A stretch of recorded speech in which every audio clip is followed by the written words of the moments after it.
Delhi breaking. Kashmir के गृह मंत्रालय ने कश्मीर के डीजीपी से मांगा जवाब।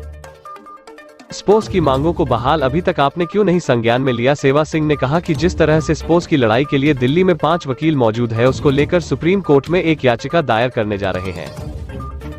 लेकिन सूत्रों से पता चला है कि कल जम्मू कश्मीर के गवर्नर ने national panther party trade union के राष्ट्रीय अध्यक्ष और सेवा सिंह वाली जनरल सेक्रेटरी से 2 दिन का समय मांगा है। कहा कि आप हमें 2 दिन का समय दें ताकि हम स्पोर्ट्स पर कोई फैसला ले सके। जम्मू कश्मीर की 35,000 स्पोर्ट्स को उनका हक मिल सके। National panther party trade union के जनरल सेक्रेटरी सेवा सिंह बाली ने कहा, मैं जम्मू सरकार व भारत सरकार से अपील व गुजारिश करता हूं, SPOS का हक उनको दिया जाए। जम्मू कश्मीर, लद्दाख, हिमाचल से SPOS का national panther party trade union के जनरल सेक्रेटरी सेवा सिंह बाली को भरपूर साथ मिल रहा है। SPOS परिवारों ने कहा है, सेवा सिंह बाली जी, आप हमारे हक की लड़ाई लड़ते रहे हैं, हम आपके साथ हैं। मैं सेवा सिंह बाली, मैं नेशनल पैंथर्स ट्रेड यूनियन का जनरल सेक्रेटरी हूँ और जम्मू कश्मीर से हूँ। तो बाली जी, किस मुद्दे को लेकर के आज आप प्रेस कॉन्फ्रेंस कर रहे हैं? सबसे पहले मैं जितने भी हमारे मीडिया के मित्र यहाँ पर आए हैं, तमाम जितने भी चैनल्स यहाँ पर आए हैं, मैं सभी का दिल से वेलकम करता हूँ और स्वागत करता हूँ आप सभी का। और एक वेरी इम्पॉर्टेंट इशू है जिस पे मैं आपसे बात करना चाहूँगा और आप सबका धन्यवाद भी करना चाहूँगा, क्योंकि जो आज इशू पे हम बात कर रहे हैं उसमें दिल्ली के मीडिया के कुछ चैनलों ने हमारी काफ़ी ज़्यादा मदद की है जितनी हमें उम्मीद नहीं थी। तो जिससे हम जिस मकसद से काफ़ी दिनों से यहाँ दिल्ली में हैं, तो उसमें हमें काफ़ी हद तक जो है कामयाबी मिली है। तो उस सिलसिले में आज हमने ये जो प्रेस कॉन्फ्रेंस रखी है। सर, क्या कहना वाली सर, जो नेशनल पैंथर पार्टी के जो अध्यक्ष भी आए हैं, उन्होंने कहा कि जो पिटीशन हम डाल रहे हैं सुप्रीम कोर्ट में SPOS की मांग को लेके, वो वेजिस पे नहीं रहेगा। अब जो दिल्ली पुलिस को या जो पुलिस को जो मिलता है, जो मेहनताना मिलता है और जो वर्दी मिलती है, जूते मिलते हैं, उस पर लड़ाई लड़ेंगे आप? उसमें कुछ ऐसा करेक्शन है, उसमें करिए जरा, क्या करेक्शन है? मैं बताना चाहूँगा कि जैसे आप सभी जानते हैं कि हमारा जो प्रोसेस कुछ दिनों से यहाँ पर दिल्ली में चल रहा है, सुप्रीम कोर्ट ऑफ इंडिया में, एक हमारा जम्मू कश्मीर, लद्दाख और हिमाचल प्रदेश में जो हमारे SPOs हैं, जो हमारे बहनें, हमारे भाई जो हैं ड्यूटी करते हैं 24 घंटे ड्यूटी करने के बाद उनको मात्र 6,000 रुपया महीना दिया जाता है पर मंथ। तो उसके लिए हमने पिछले 6-7 साल से एक बहुत बड़ा मूवमेंट चलाई हुई है और उसमें मैं लीड कर रहा हूँ और उसको मैं देख रहा था पर्सनली।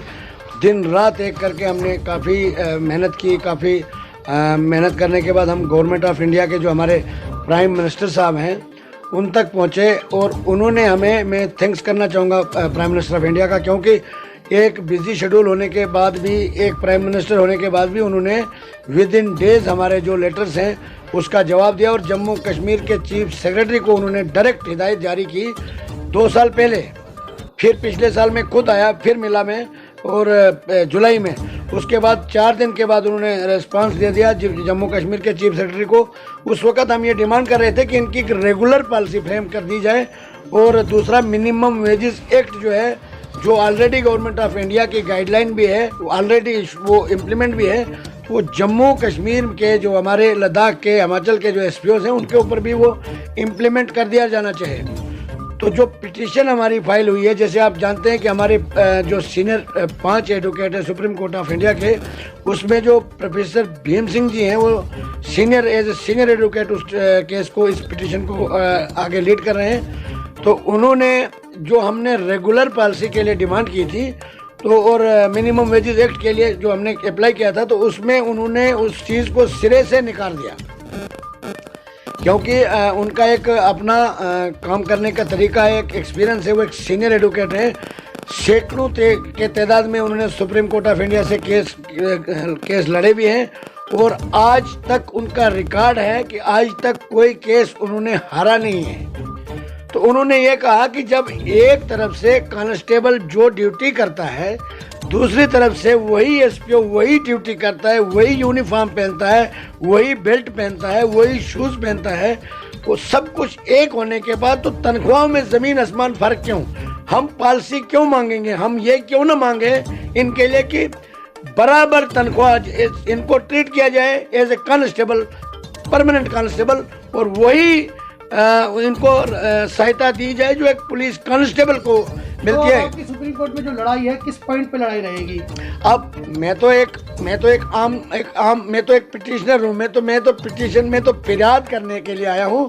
मेरे जो वकील हैं, जो लॉ जानते हैं, जो कानून जानते हैं, जिन्होंने सुप्रीम कोर्ट से हमारे 35,000 परिवार को इंसाफ दिलाने के लिए, मैं उनका तहे दिल से धन्यवाद करना चाहूँगा। क्योंकि एक चोटी के वकील होने के बाद हमारी रिक्वेस्ट पर अगर उन्होंने अमल किया और 35,000 परिवार का जो फरियाद उन्होंने एक्सेप्ट किया और उस चीज़ को न्याय दिलाने के लिए सुप्रीम कोर्ट में उन्होंने जो पिटीशन फाइल तैयार की है, उसमें अब हमारी यही डिमांड रहेगी कि simple equal work equal wages जो जिस तरीके से है कानून बना है बाकायदा तौर पर। और दूसरी बात, हम भी ये मानते हैं कि अगर एक तरफ से इनकाउंटर में भी जो हमारे एसपीओ भाई अहम रोल अदा करते हैं, ट्रैफिक में भी रहते हैं, पुलिस स्टेशन में भी रहते हैं, जैसे कांस्टेबल ड्यूटी करता है, यहाँ तक मैं बताऊंगा कि जो हमारे जम्मू कश्मीर के एडमिनिस्ट्रेटर या बड़े बड़े मंत्री रहे, उनकी प्रोटेक्शन में एज ए पीएसओ तमाम ज़्यादातर एसपीओ को ही लगाया जाता है। उसके बाद भी उनको तनख्वाह जो दी जाती है मात्र 6,000 रुपया। तो इसके लिए मैंने 6 साल से जंग लड़ी थी। और उसमें आप साफ तौर पे एक ही बात कहना है कि क्या आप जिस तरह के हर स्टेट के जो पुलिसकर्मी हैं उसी तरह से एसपीओ को भी तनख्वाह मिलनी चाहिए? बिल्कुल सेम। अब तो हमारा मानना यह है कि पिटीशन का हमारा मेन फोकस यही रहेगा कि जो कांस्टेबल को तनख्वाह मिलती है वही एसपीओ को मिलनी चाहिए पूरे जम्मू कश्मीर, लद्दाख और हिमाचल में। यही हमारे पिटीशन में हम डिमांड करते हैं। और एक बात और बताना चाहूँगा कि जब से ये पिटीशन की परंपरा दिल्ली में शुरू हुई है, सबसे पहले मैं जो हमारे एडवोकेट साहिबान हैं, मैं उनका धन्यवाद करना चाहूँगा 35,000 परिवार की तरफ से। और दूसरा स्पेशली धन्यवाद प्रोफेसर भीम सिंह जी का करना चाहूँगा, जो सीनियर एडवोकेट है सुप्रीम कोर्ट ऑफ इंडिया के और बहुत पुराने वकील हैं। उन्होंने जिस तरीके से इस केस को डील कर रहे हैं वो, तो मुझे लगता है कि इंसाफ बहुत जल्द मिलेगा। और दूसरी बात, जो मीडिया के कर्मचारी, मीडिया के हमारे मित्र जिन्होंने इस कवर को इस ब्रेकिंग न्यूज़ बना के, क्योंकि ये एक ज़मीनी सतह से जुड़े हुए लोगों का मसला है, तो उन्होंने इस चीज़ को हाईलाइट किया, जिसका रिजल्ट मैं आपके सामने को शेयर करना चाहूँगा।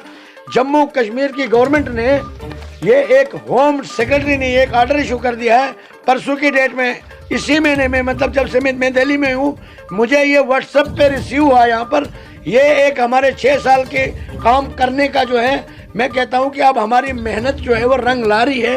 और जम्मू कश्मीर के एडमिनिस्ट्रेटर गवर्नर इंतजामिया और डीजी साहब के नोटिस में ये आ चुका है। अब उन्होंने लिखा है कि आज तक जो फाइल पेंडिंग क्यों रही, 18 साल से इनके जो अधिकार है, सीधा कहे कि उसको लताड़ पड़ी है डीजी को, जम्मू कश्मीर के। मैं आपको दिखाना चाहूँगा, जो देखे आपको दिखाना चाहूँ, इसमें क्लियर लिखा है कि 18 महीने से ये फाइल पेंडिंग क्यों रही, जवाब दीजिए।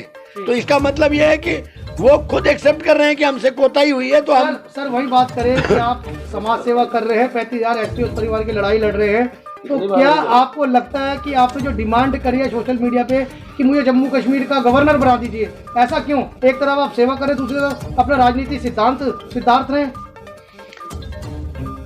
गवर्नर एक एडमिनिस्ट्रेटिव पोस्ट होता है, नॉट ए पॉलिटिकल पोस्ट। जो है गवर्नर जो होता है, लेफ्टिनेंट गवर्नर जो होता है, वो पॉलिटिकल पोस्ट नहीं है, वो एक एडमिनिस्ट्रेटर होता है। और मैंने ये भी कहा है साथ में, मैं कोई भी government accommodation, no government transport, no government salary, without तमाम फैसिलिटीज़ के काम करूंगा। और मैं दावे से कह सकता हूं कि जम्मू कश्मीर के जो लोग हैं इस वक्त 90% हमारे गवर्नमेंट एम्प्लॉयज जो छोटे तबके से ताल्लुक़ रखते हैं वो सड़कों पर हैं।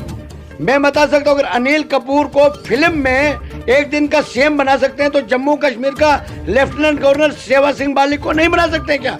बना दीजिए, मैं दिखा दूंगा। जम्मू कश्मीर हिंदुस्तान का अटूट अंग बोलने वालों को मैं बता दूंगा कि वाकया जम्मू कश्मीर हिंदुस्तान का अटूट अंग है। और जम्मू कश्मीर में जो 90% लोग सड़कों पर हैं, वहाँ पर वो हिंदुस्तान का झंडा दिल के साथ लगा के, ये मैं प्रूव करके दिखाऊंगा without any accommodation, without any transport facility, without salary, ये काम करके मैं गवर्नमेंट ऑफ इंडिया को दिखाऊंगा। और मुझे पूरा भरोसा है कि गवर्नमेंट ऑफ इंडिया शायद मेरे ऊपर ये जिम्मेदारी आयद करनी चाहिए, गवर्नमेंट को चाहिए कि मेरे ऊपर ये जिम्मेदारी आयद कर देनी चाहिए।